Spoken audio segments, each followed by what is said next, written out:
Njegove naloge so že opredeljene v Lizbonski pogodbi splošne, predstavljal bo recimo Evropsko unijo navzven, vendar še podrobne funkcije, naloge še čakajo.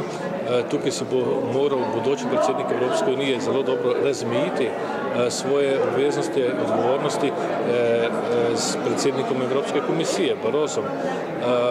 Funkcija zunanjega ministra je v bistvu funkcija tako imenovanega zunanjega ministra, funkcija, ki združuje doslej dve funkciji in ravno zaradi tega, da se ne bi podvajale funkcije, smo našli to rešitev, da bomo imeli skupnega predstavnika zunanjo politiko.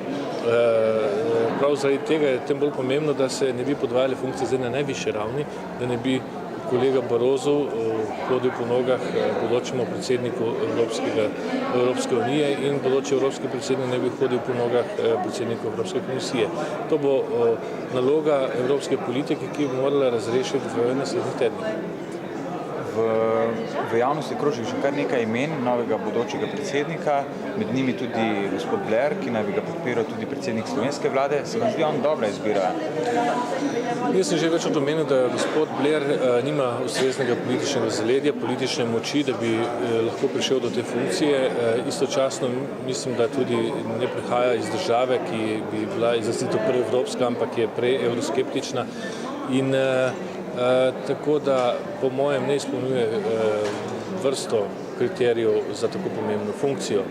Res je, da je ugleden državnik, ugleden politik, da ima bogato politično kariero, tudi znanje in izkušnje, ampak vse skupaj to premalo.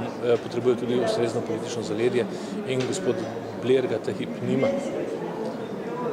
Jaz bi si želel, recimo, da je bodoči predsednik tudi iz kakšne manjše države in zna se zgoditi, da bodo velike države, največje države v Evropski uniji se dogovorile, da bo prišel bodoči predsednik iz kakšne manjše države.